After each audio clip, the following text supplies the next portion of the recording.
Hello दोस्तों, कैसे हैं आप लोग। उम्मीद है कि आप लोग अच्छे होंगे।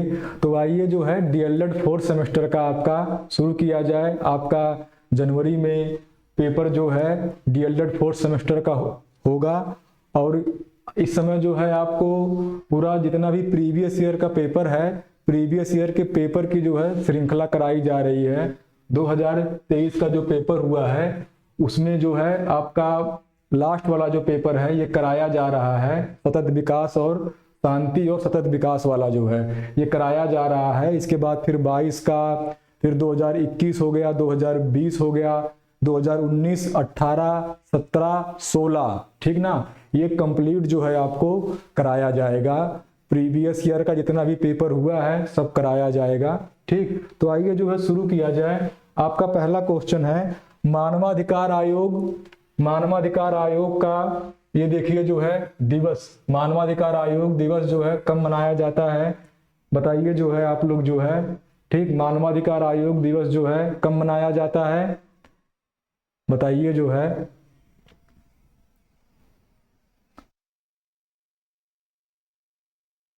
इसमें देखिए आपका 10 दिसंबर, 10 दिसंबर को मानवाधिकार आयोग जो है दिवस मनाया जाता है।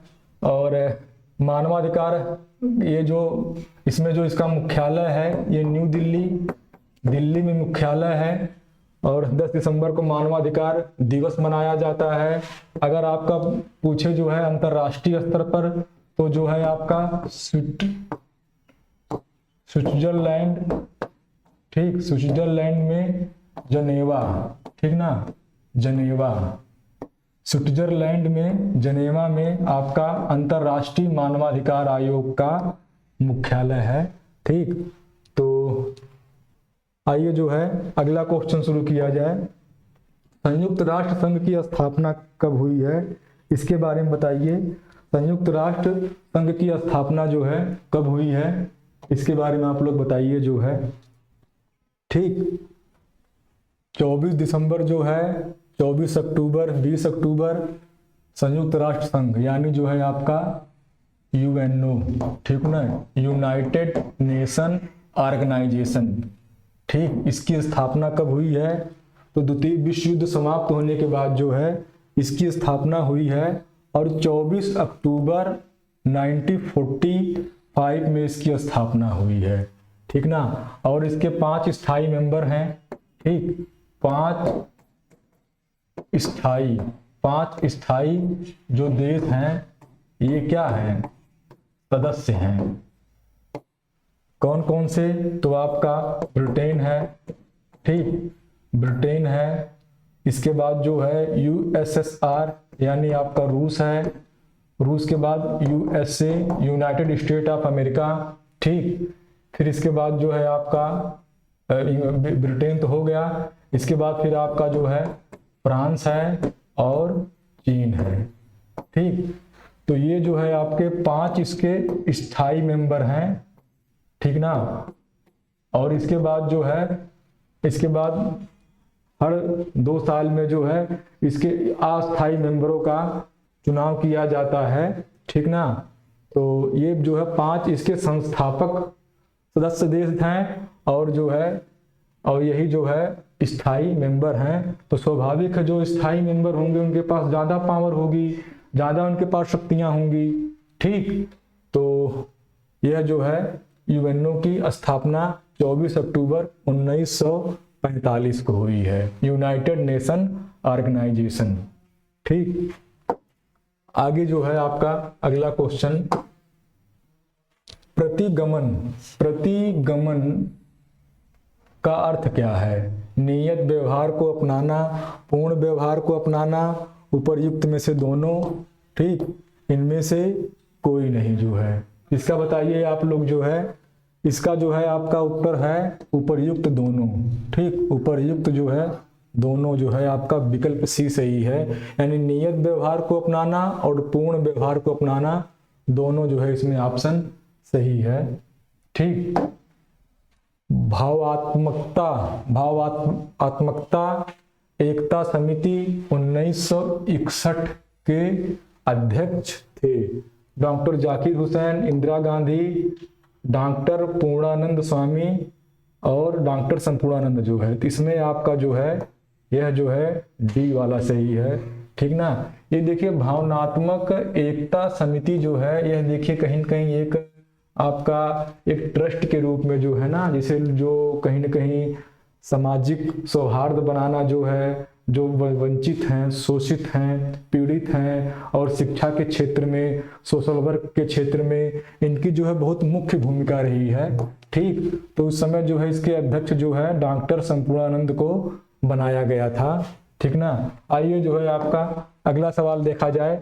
समस्त शिक्षा शांति के लिए ही है, यह देखिए कहा है मारिया मॉन्टेसरी ने यह बात कही है, मारिया मॉन्टेसरी ने यह बात कही है।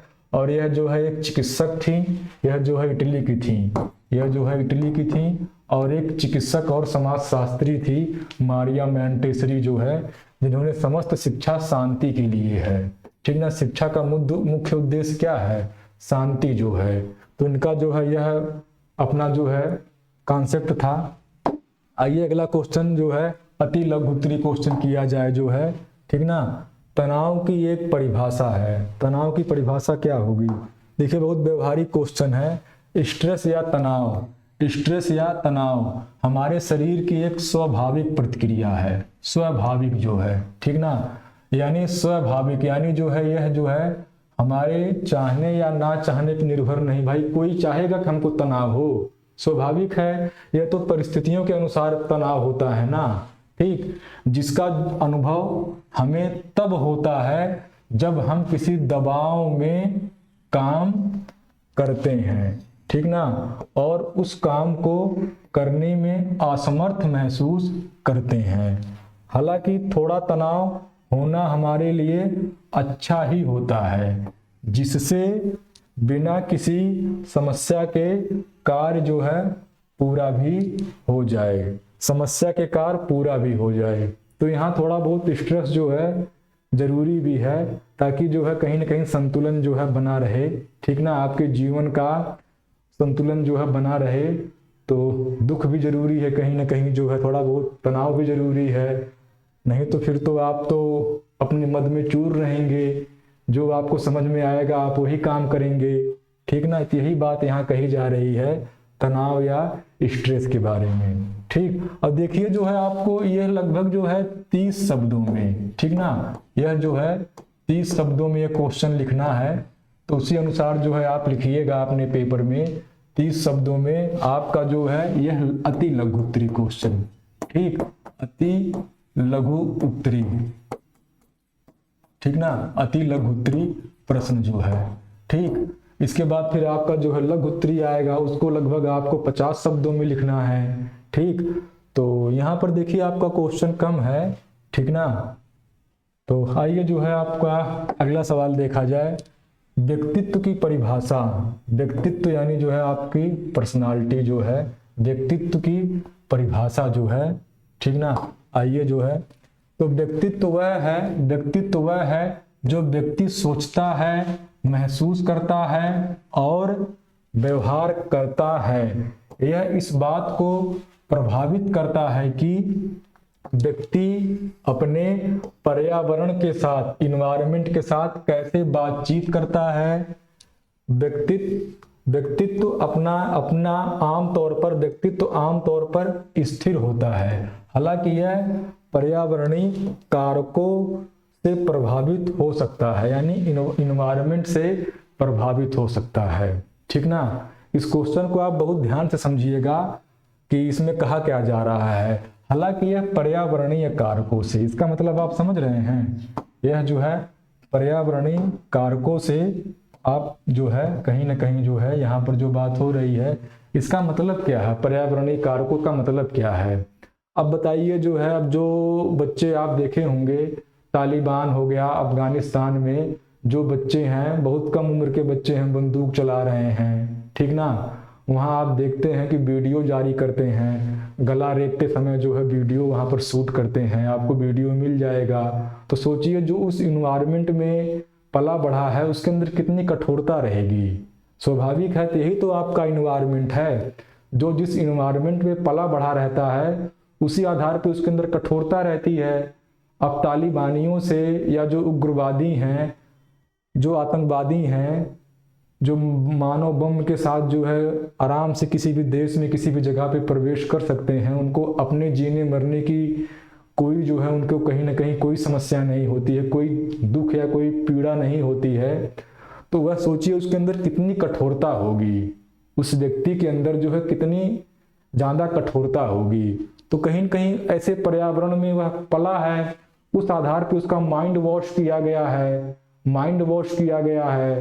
ठीक, अब क्या है, आप जो मुंबई 26/11 अटैक हुआ था, जो अजमल कसाब था, अब उनका कितना माइंड वॉश किया गया था कि बिना कुछ जाने यहाँ पे आके गोलियां चला रहे हैं, और उनके आकाओं ने जो समझाया था कि कहीं ना कहीं जो है जन्नत की सैर करेंगे। तो ये क्या है, तो यह क्या है, उनका पर्यावरण क्या है कि उस इन्वायरमेंट में वह रहे थे, उस आधार पे उनको शिक्षा दिया गया था, उनको कहीं ना कहीं उत्तेजित किया गया था, धार्मिक आधार पर भड़काया गया था। ठीक, आइए जो है अगला सवाल देखा जाए। पुरुषार्थ चातुष्ट का अर्थ क्या है? पुरुषार्थ चातुष्ट का मतलब है धर्म, का मतलब है धर्म, अर्थ, काम और मोक्ष। यह तो आप जान ही रहे हैं, ये शब्द अपने आप में धर्म है, अर्थ है, काम है, मोक्ष है। इसका मतलब क्या है? यही तो कहीं ना कहीं हमारे जीवन का, हर व्यक्ति के जीवन का ही मूल उद्देश्य होना चाहिए। ठीक ना, आपने जो जन्म लिया है तो आपके जीवन का कोई ना कोई उद्देश्य तो होगा ना। तो यही उद्देश्य होना चाहिए कि आपने धर्म को लेके, अर्थ को लेके, काम को लेके, मोक्ष को लेके, यही जो हमारे जीवन का कहीं ना कहीं सार होने वाला है, आपकी सफलताओं का सार। संस्कृति में जीवन को आनंदपूर्ण बनाने के लिए पुरुषार्थ चतुष्ट की अवधारणा को रखा गया है। पुरुषार्थ चतुष्ट के बारे में कुछ और बातें हैं। धर्म का मतलब है कर्तव्य। धर्म का मतलब क्या है? धर्म का मतलब है कर्तव्य, नैतिकता और सही आचरण जो है। ठीक ना, धर्म का मतलब है धन, समृद्धि और भौतिक सुरक्षा। ठीक, इसके अतिरिक्त जो है ये धर्म का मतलब तो कर्तव्य हो गया, नैतिकता हो गया और सही आचरण। और अर्थ का मतलब क्या है? यानी धन है, अर्थ मतलब इकोनॉमिक्स, धन से आपका है, अर्थ इकोनॉमिक्स जो है, भौतिक सुरक्षा जो है, ठीक ना, फिजिकल सिक्योरिटी, समृद्धि और धन जो है, ठीक ना। तो अर्थ का मतलब आपका ये हो गया जो है। ठीक, इसके अतिरिक्त जो है काम का मतलब जो है आपका इच्छा है, भोग है और आनंद है। ठीक ना, भोग यानी जो है कहीं ना कहीं आप वैवाहिक जीवन जी रहे हैं, ठीक ना, तो आपकी जो इच्छाएं हैं, आपका अपने इच्छाओं पे कहीं ना कहीं जो है कंट्रोल नहीं है, कंट्रोल है भी। ठीक, तो ये जो है कुछ बातें हैं, ठीक ना।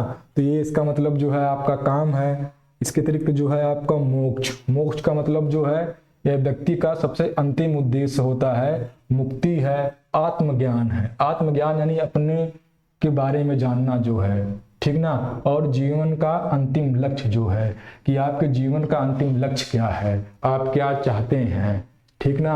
आप बुद्ध बनना चाहते हैं कि आप जो है आपका अंतिम लक्ष्य क्या है, अंतिम उद्देश्य क्या है, कि आप क्या छोड़कर जाना चाहते हैं। अपने जाने के बाद जो है अंतिम लक्ष्य यानी जो है अपने समाज के लिए, अपने लोगों के लिए जो है आप विरासत में छोड़ के जाना क्या चाहते हैं, ताकि किस आधार पे आपका मूल्यांकन किया जाएगा और आपको याद किया जाएगा, ठीक ना।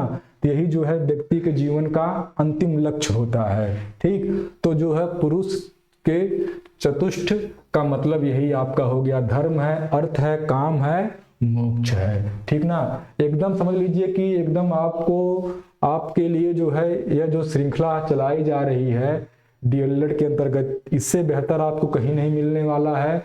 अब मूल्यांकन आपको अपने आधार पे करना है। आइए अगला क्वेश्चन देखा जाए। साइबर बुलिंग का अर्थ क्या है? साइबर बुलिंग जो है इसका अर्थ जो है क्या है, आइए इसके बारे में देखा जाए।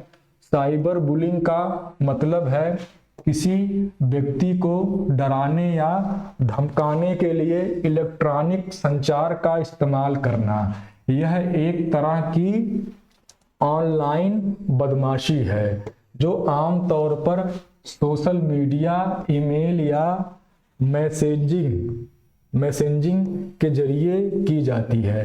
साइबर बुलिंग में किसी के बारे में नकारात्मक, झूठी या हानिकारक सामग्री भेजना, पोस्ट करना या शेयर करना शामिल होता है।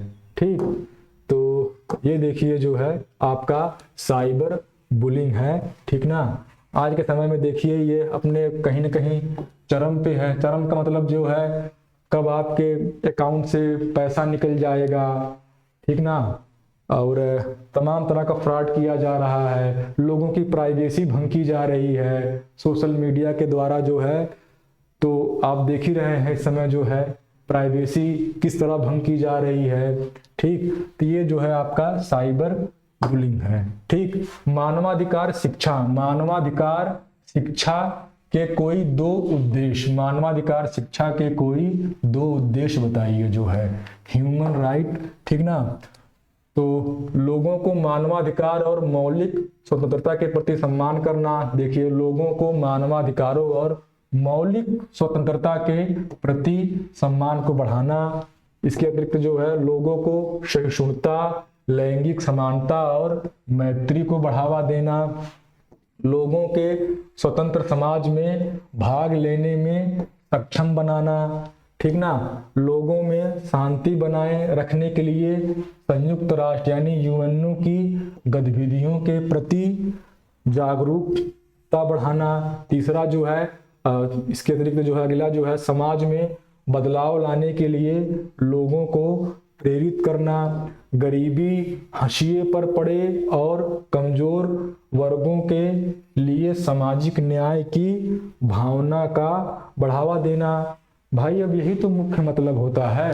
ह्यूमन राइट क्या करता है? जो समाज के वंचित लोग हैं, शोषित लोग हैं, जो अपना न्याय, जिनको न्यायपालिका से न्याय नहीं प्राप्त हो पा रहा है, ऐसे लोगों के लिए समाज ये मानवाधिकार आयोग द्वारा जो है न्याय सुनिश्चित किया जाता है ना।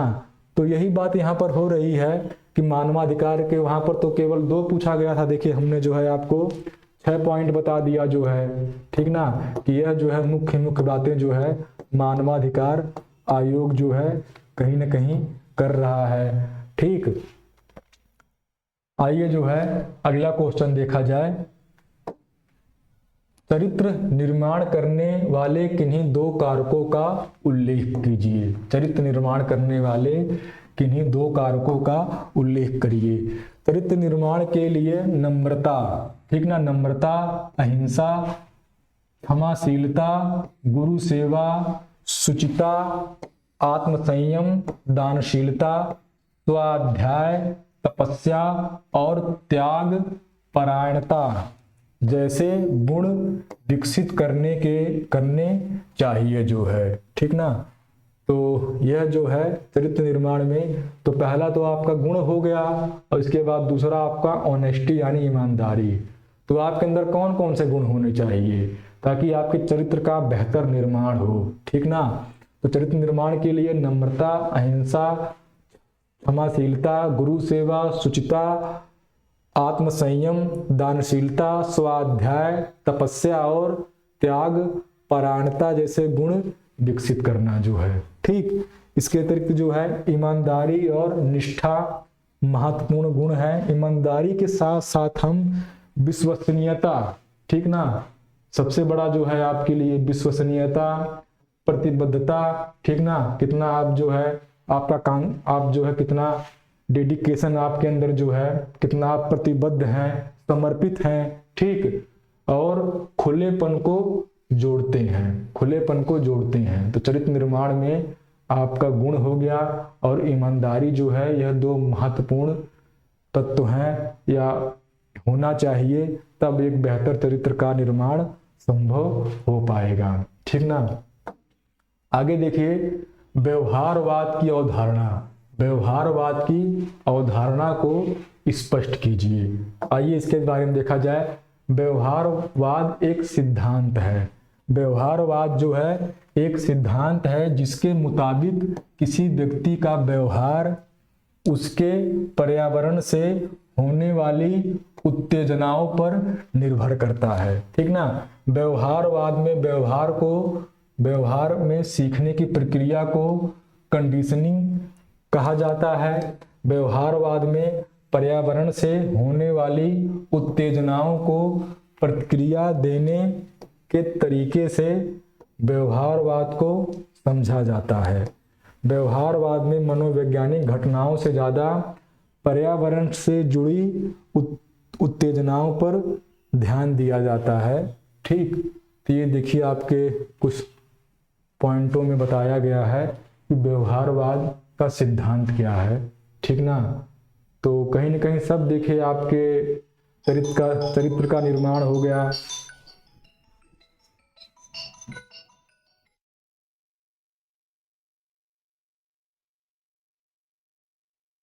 चरित्र का निर्माण हो गया, ऑनेस्टी, ठीक ना, व्यवहारवाद, ये सब कहीं न कहीं देखिए जो सबसे बड़ा जो इन्वायरमेंट होता है इस पे कहीं न कहीं निर्भर होता है। ठीक, आइए जो है मीडिया और हिंसा में क्या संबंध है, मीडिया और हिंसा में। ठीक ना, ये देखिए जो है मीडिया और हिंसा में क्या संबंध है। आइए मीडिया और हिंसा के बीच एक महत्वपूर्ण संबंध है जो समाज पर गहरे प्रभाव डाल सकता है। इस संबंध को समझने के लिए यह देखा जा सकता है कि मीडिया, टीवी, फिल्में, समाचार, वीडियो गेम आदि हिंसा को किस तरह से प्रस्तुत करता है और यह समाज पर क्या असर डालता है। ठीक ना। तो आज जान ही रहे हैं मीडिया को चौथा स्तंभ कहा गया है। ठीक ना। पहला आपका क्या है, पहला आपका कहीं न कहीं जो है कार्यपालिका, ठीक, कार्यपालिका है, फिर जो है विधायिका है, ठीक ना, विधायिका है, फिर जो है आपका न्यायपालिका है, ठीक, न्यायपालिका है, और फिर जो है आपका मीडिया है। ठीक, फिर इसके बाद जो है आपका मीडिया है। और आज के समय की मीडिया का हाल आप देख ही रहे हैं, हमको बताने की आवश्यकता नहीं आपको है। ठीक, तो ये जो है इसको चौथा स्तंभ जो है व्यवहारिक रूप से कहा गया है। ठीक ना। तो मीडिया और हिंसा के बीच जो है, तो यहाँ पर हमारा मूल क्वेश्चन क्या है, मीडिया और हिंसा के बीच जो है। ठीक ना। तो हिंसा का प्रचार करना, मीडिया अक्सर हिंसा को ड्रामा, थ्रिलर या एक्शन फिल्मों में दिखाता है। मीडिया का प्रचार, मीडिया अक्सर हिंसा को, जहां संघर्ष, युद्ध या अपराध को प्रमुख रूप से चित्रित किया जाता है। ठीक ना। तो आजकल का मीडिया तो बिहारी लाल की कविता की तरह हो गया है, अतिशयोक्तिपूर्ण जो है, कहां तक को पहुंचा देंगे। ठीक, पहुंचा रहे हैं। मीडिया का हिंसा पर प्रतिक्रिया, कुछ मीडिया जैसे समाचार चैनलों और सोशल मीडिया हिंसक घटनाओं को अत्यधिक कवरेज देते हैं, जो समाज में हिंसा के प्रति नकारात्मक दृष्टिकोण को बढ़ाते हैं। जब लोग हिंसक घटनाओं की अधिक रिपोर्टिंग देखते हैं तो यह उसकी सुरक्षा की भावना को कमजोर कर सकते हैं और डर व हिंसा को बढ़ावा देते हैं। आज के समय में जो ये शब्द कहा जाता है गोदी मीडिया, ये सबसे परफेक्ट जो है बैठ रहा है। ठीक ना। तो कुछ मीडिया जैसे समाचार चैनल और सोशल मीडिया हिंसक घटनाओं को अत्यधिक क्या कर रहे हैं, कवरेज दे रहे हैं। किसके लिए, ताकि उनको अधिक से अधिक सब्सक्राइबर मिले, व्यूज मिले जो हैं। ठीक ना। इस आधार पे जो है जो समाज में हिंसा के प्रति नकारात्मक दृष्टिकोण को बढ़ाते हैं, और जब लोग हिंसक घटनाओं को अधिक रिपोर्टिंग करते हैं, यानी धार्मिक आधार पे हो गया, जाति आधार पे हो गया, लैंगिक आधार पे हो गया, कहीं न कहीं समाज में द्वंद्व पैदा किया जा रहा है मीडिया के द्वारा जो है। ठीक ना। केवल जो है अपनी इनकम के लिए, अपने चैनल के ग्रोथ के लिए जो है। ठीक, आइए जो है अगला क्वेश्चन देखा जाए। व्यक्तित्व की 5 विशेषताएं, व्यक्तित्व की 5 विशेषताओं के बारे में बताइए। व्यक्तित्व की 5 विशेषताएं जो है। ठीक, व्यक्तित्व की 5 विशेषताएं मतलब जो है आपका खुलापन, कर्तव्य निष्ठता, बहिर्मुखता, सहमति, विक्षिप्तता, व्यक्तित्व से जुड़ी कुछ प्रमुख बातें हैं। व्यक्तित्व विशेषताएं जन्मजात गुण और प्राकृतिक प्रतिभाएं होती हैं।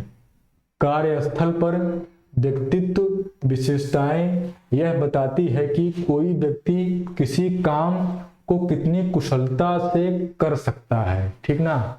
ये हो गया, यानी कार्यस्थल पर व्यक्तित्व विशेषताएं यह बताती कि कोई व्यक्ति किसी काम को कितनी कुशलता से कर सकता है, ठीक ना। साक्षात्कार में व्यक्तिगत विशेषताएं यह बताती हैं कि कोई व्यक्ति टीम में कैसे काम करता है, ठीक ना। ये हो गया विशेषता। अगली विशेषता क्या है, व्यक्तित्व के कुछ और उदाहरण, यानी मजाक करना, ठीक ना, पसंद करना, लाइक करना, व्यंग करना जो है, ठीक, और विनोदी होना, मजाक करना, ठीक ना, अधीरता, ठीक। तो ये कहीं ना कहीं आपके अंदर ये तमाम क्षमताएं होनी चाहिए जो है, ठीक। तो ये व्यक्तित्व की जो है, जो आपके व्यक्तित्व को मुखर बनाती हैं, ठीक ना। और कहीं ना कहीं जो है ये तब सभी विशेषताएं जो है कहीं ना कहीं होनी चाहिए जो है। तो ये कुछ प्रमुख विशेषताएं हैं जो आपके व्यक्तित्व को आकर्षक और कहीं ना कहीं आपको बड़ा बनाती हैं। तो ये विशेषताएं आपके अंदर होनी चाहिए जो है, ठीक। और मीडिया, देखिए मीडिया तो एकदम समझ लीजिए ना, टीआरपी के चक्कर में ये लोग जो है देश को तोड़ ही रहे हैं, ठीक। मीडिया का महत्व जो है, मीडिया का महत्व, तो आइए इसके महत्व के बारे में देखा जाए। मीडिया का महत्व जो है समाज में अत्यधिक व्यापक और गहरा है। यह न केवल जानकारी प्रदान करने का एक प्रमुख साधन है, बल्कि सामाजिक, राजनैतिक, सांस्कृतिक और व्यक्तित्व जीवन के विभिन्न पहलुओं पर भी प्रभाव डालता है। दुनिया भर में हमें होने वाली विभिन्न घटनाओं के बारे में सभी को अपडेट रखना स्वाभाविक है। आज दुनिया में क्या घट रहा है, क्या प्रमुख घटनाएं हो रही हैं, सामाजिक, आर्थिक, राजनीतिक, सभी घटनाएं हमको मीडिया के माध्यम से मालूम हो रहा है। मीडिया का बहुत महत्वपूर्ण भूमिका निभाता है। आज हम सुबह अखबार देखने के अलावा माउस के कुछ क्लिक या रेडियो या टेलीविजन चालू करके नवीनतम समाचार और करंट अफेयर देख सकते हैं, ठीक ना। ये तमाम जो है हम इंटरनेट के माध्यम से, ये जो तमाम अपडेट है हम, ठीक ना, इंटरनेट के माध्यम से हमको सूचनाएं प्राप्त कर सकते हैं, ठीक।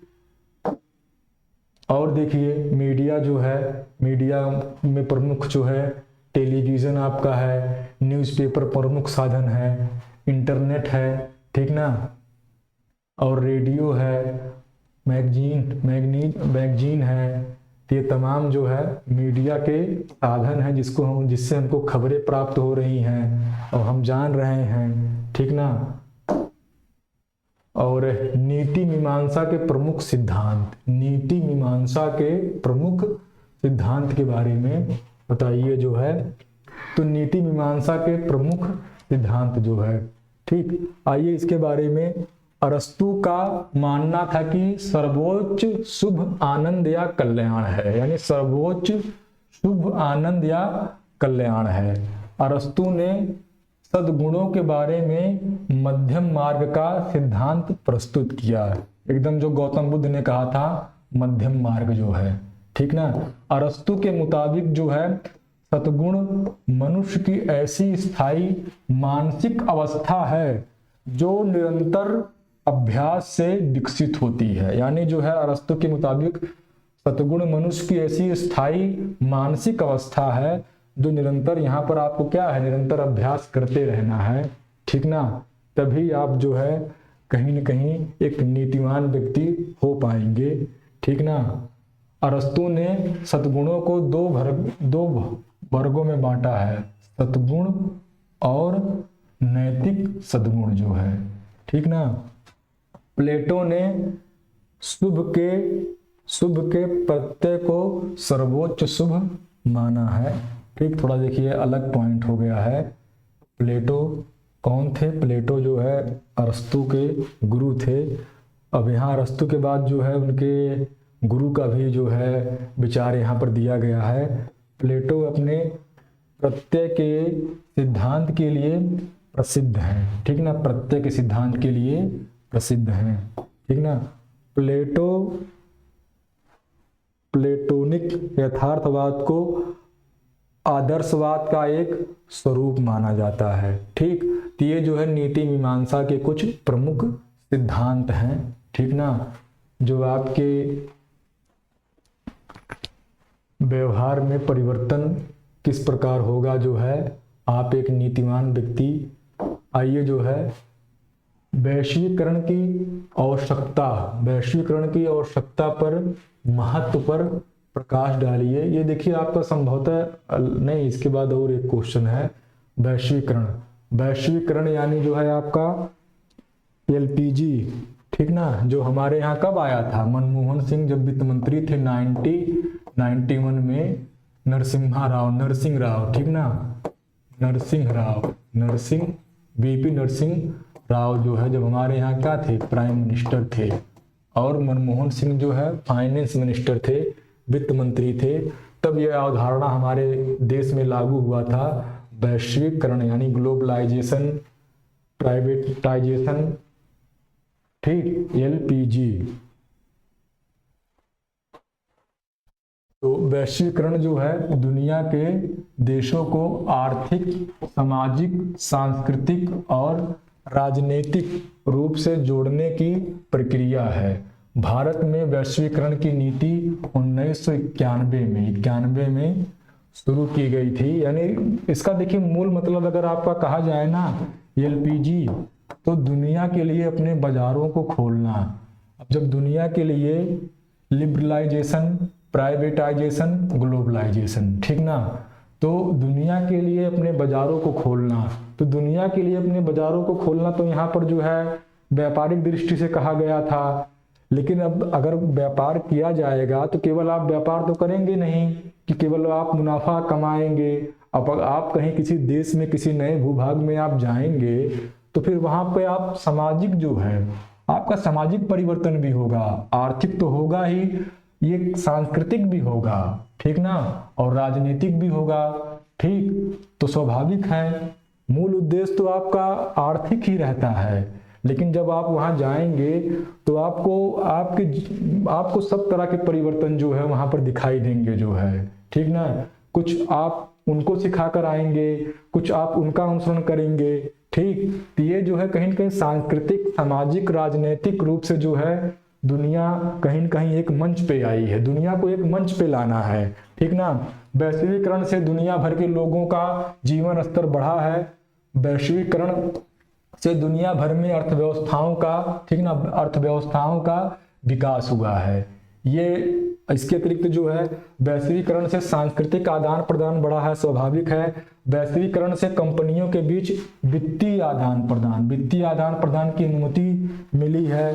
ठीक ना, वैश्वीकरण से दुनिया भर में विश्व बंधुत्व की भावना का विकास हुआ है। वैश्वीकरण से देशों के बीच अंतरराष्ट्रीय सहयोग बढ़ा है। ठीक, तो ये जो है हमारे यहाँ नरसिंह राव जो प्रधानमंत्री थे तब ये व्यवस्था हमारे यहाँ आई थी। अमेरिका वगैरह में तो ये बहुत पहले शुरू हो गया था, लेकिन हमारे यहाँ थोड़ा लेट शुरू हुआ। और इस प्रकार जो है दुनिया के देशों के लिए जो है हमने जो है अपने बाजारों को कहीं ना कहीं जो है खोला जो है। और इस तरह जो है कहीं ना कहीं हमने प्राइवेट सेक्टर को कहीं ना कहीं बढ़ावा दिया कि अब हर काम सरकार नहीं करेगी, कि जो है ओवरब्रिज बनाना है, अस्पताल बनाना है, सड़कें बनानी हैं, और जो है कंपनियों, उद्योग धंधे लगाना है, रोजगार, अधिक से अधिक रोजगार पैदा करना है। तो कहीं न कहीं निजी क्षेत्र और सरकार के सह अस्तित्व से जो है अगर काम किया जाएगा तो कहीं न कहीं व्यापक रूप से जो है समृद्धि आएगी। और केवल अगर सरकार ही यह काम करेगी तो शायद जो है फिर हमको विकसित अवस्था में पहुंचने के लिए बहुत समय लग सकता है। ठीक ना। लेकिन अगर दोनों अगर क्षेत्र जो है यानी निजीकरण हो गया और सरकारी क्षेत्र हो गया, अगर मिलकर काम करेंगे तो शायद हम जो है एक विकसित राष्ट्र बनने में हमको ज़्यादा समय नहीं लगेगा। ठीक, तो ये जो है एलपीजी का यही जो है कहीं न कहीं मुख्य रूप से आपका यहाँ पर यह प्रक्रिया अपनाई गई थी। और हमारे यहाँ तो 1991 में हुआ है, यूरोपीय देशों में, अमेरिकी देशों में तो बहुत पहले ये शुरू हो गया था।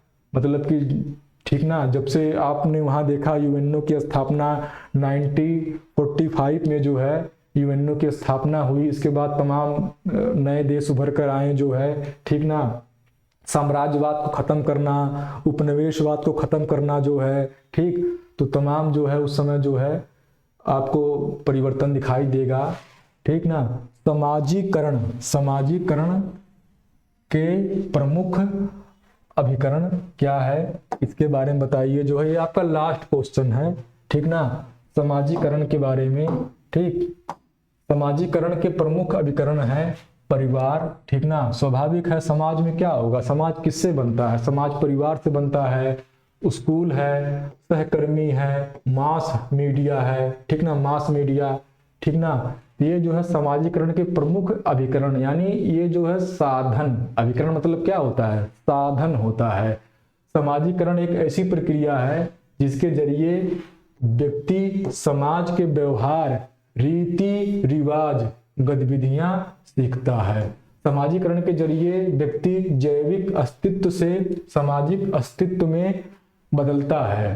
समाजीकरण में व्यक्ति की शारीरिक और मनोवैज्ञानिक विरासत, पैदा होने का वातावरण और रहने वाली संस्कृति जैसे तत्व भी अहम भूमिका निभाते हैं। समाजीकरण की प्रक्रिया आजीवन चलती रहती है। परिवार की भूमिका मनुष्य के लिए जीवन में सबसे पहले आती है। तो ये जो है समाजीकरण प्रक्रिया के प्रमुख साधन हैं कि इस आधार पे आप जो है आपकी प्रक्रिया जो है समाजीकरण होगी। जो है आप समाज के एक अमूल्य अंग हैं, अमूल्य, ठीक ना। तो इस प्रकार जो है आपके समाजीकरण की प्रक्रिया में क्या क्या मनोभाव या क्या क्या स्थितियां होती हैं यहाँ पर बताया गया है। ठीक, आगे जो है आगे देखिए आपका ख़त्म है, ये आपका लास्ट क्वेश्चन था, तो आप लोग जो है बताइएगा, ठीक ना। और आप जो है द इनोवेशन एकेडमी जो चैनल है इसको सब्सक्राइब करिएगा। और इसके अतिरिक्त जो है यहाँ पर आपको और इसी नाम से जो है द इनोवेशन एकेडमी नाम से टेलीग्राम चैनल है जिसको आप ज्वाइन करिए जो है, और आपको सूचनाएं जो है अपडेट दिया जाएगा, ठीक ना। और हमारा जो है आप लोग हौसला बढ़ाइए, चूँकि अभी हम लोग शुरुआत किए हैं, ठीक। तो इस प्रकार जो है हम लोग का पूरा, हमारा और हमारी टीम का पूरा प्रयास रहेगा आप तक जितना संभव हो पाए जो है बेहतर तरीके से अध्ययन सामग्री जो है पहुंचाई जाएगी, ठीक ना। और जो है अभी जो है नई क्लास तो आपको एप्लीकेशन पे मिलेगी, लेकिन अभी जितना है आपको कहीं ना कहीं जो प्रैक्टिस सेट है, जितने प्रीवियस ईयर के पेपर हैं ये करवाया जाएगा। तो आप जो है जुड़िए और यहाँ पर पढ़िए। तो ठीक है, फिर बहुत बहुत धन्यवाद आप लोगों को, ठीक।